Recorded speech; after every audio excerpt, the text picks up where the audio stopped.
Hey folks, welcome back to the podcast. Today we're diving deep into a topic that's got everyone talking fluoride. It's in our water, our toothpaste, even our food. But is it a miracle cure for cavities or a sinister plot to poison the population? We've all heard the whispers, the conspiracy theories, the claims that they're putting something in the water. And let's be honest, the idea of the government messing with our water supply is unsettling, to say the least.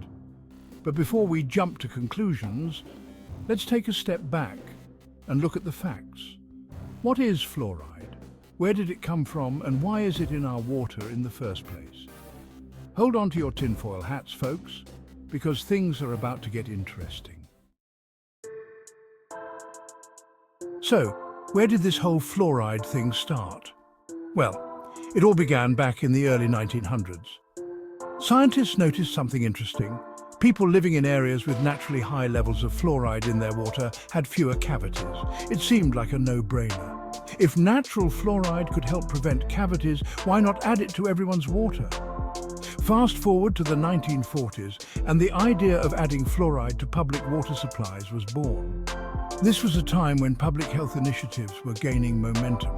It was hailed as a public health triumph, a cheap and easy way to improve dental health for everyone. The government and health organizations were quick to endorse it. And for a while, it seemed like it was working.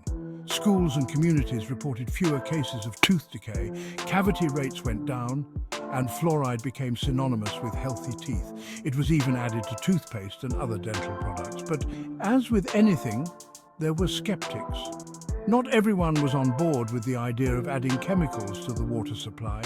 Some people weren't convinced that messing with the water supply was a good idea. They raised concerns about the long-term effects of fluoride consumption. After all, fluoride is a chemical, and too much of any chemical can be a bad thing. There were worries about potential health risks and the ethics of mass medication. The stage was set for one of the most enduring and controversial public health debates of our time. The discussion around fluoridated water continues to this day, with passionate arguments on both sides.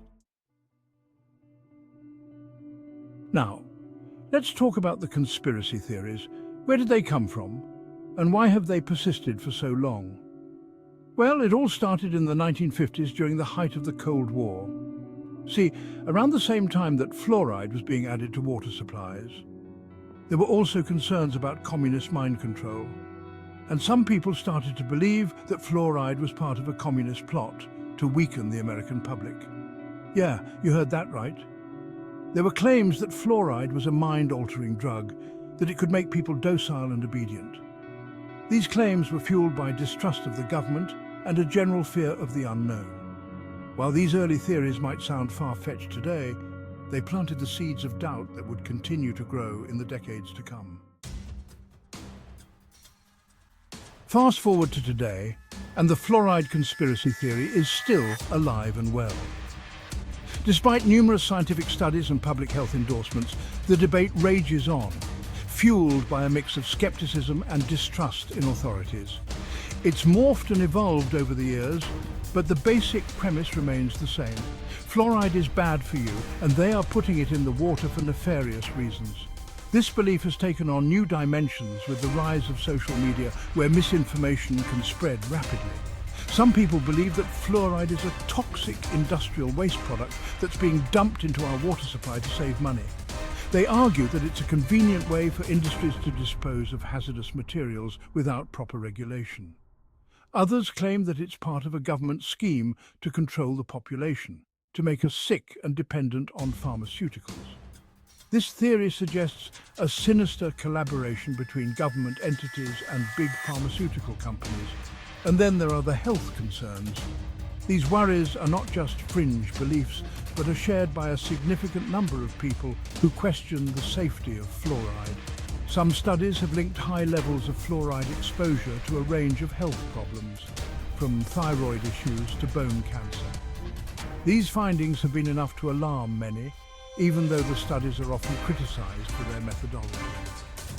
Now, it's important to note that these studies are often disputed, and the scientific community is still divided on the issue. While some researchers advocate for the benefits of fluoride in preventing tooth decay, others call for more stringent regulations and further investigation. But the fact that these concerns exist and that people are genuinely worried about the potential health effects of fluoride is something we need to take seriously.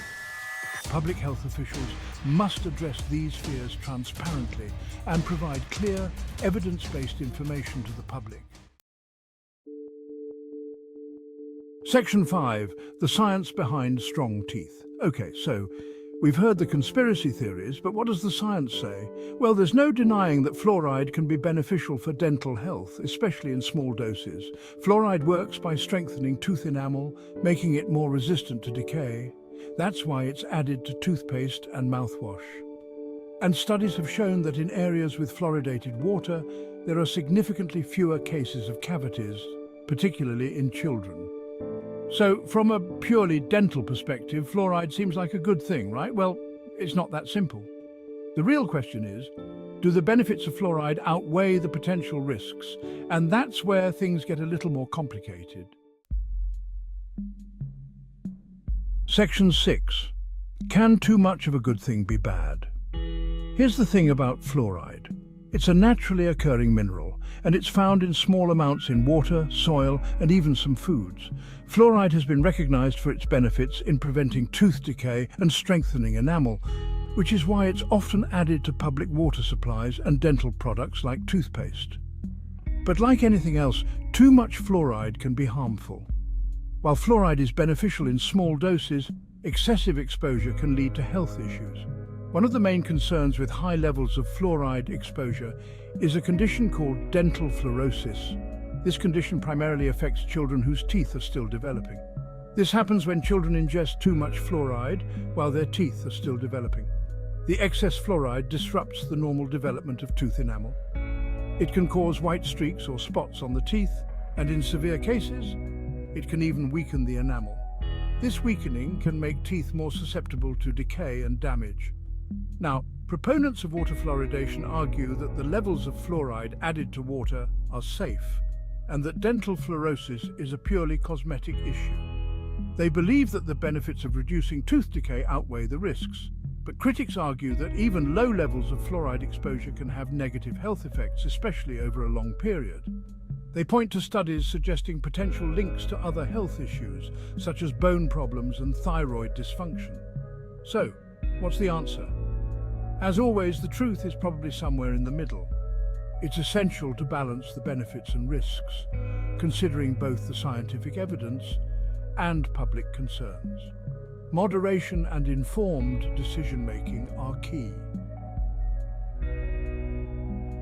Let's address the elephant in the room, the government.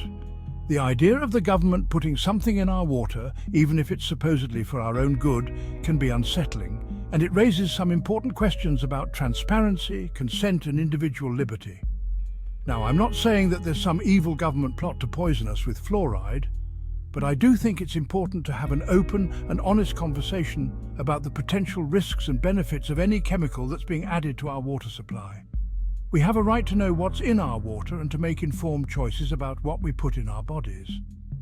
And we should be wary of anyone who dismisses legitimate concerns about water fluoridation as conspiracy theories, because at the end of the day, it's our health, and we have a right to be informed.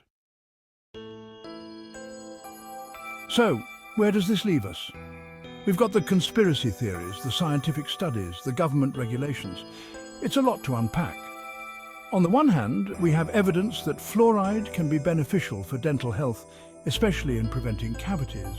On the other hand, there are concerns about the potential health risks of high fluoride exposure, particularly for children and vulnerable populations. The decision of whether or not to fluoridate water is a complex one, with no easy answers. It's about weighing the potential benefits against the potential risks and deciding what's best for the community as a whole. And that's a decision that should be made based on science, not fear. Look, I'm not a scientist and I don't have all the answers, but I do believe in critical thinking and questioning everything. We should be skeptical of anyone who claims to have all the answers, whether it's the government, the scientific community, or even your favorite podcast host. When it comes to fluoride or any other public health issue, it's important to do your own research, to look at the evidence from all sides, and to come to your own conclusions. Don't just blindly accept what you're told, even if it's coming from a supposed authority figure. Think for yourself, folks. The fluoride debate is a perfect example of how complex and nuanced scientific issues can be. There's no easy answer, no black and white, just shades of grey, and that's okay. What's important is that we approach this and other controversial issues with open minds, that we're willing to listen to different perspectives, and that we're willing to change our minds as new information becomes available. Because at the end of the day, we're all in this together. We all want what's best for ourselves, our families, and our communities. So let's have a respectful and informed conversation, and let's work together to find the best solutions for everyone. That's it for today's episode, folks. Stay curious.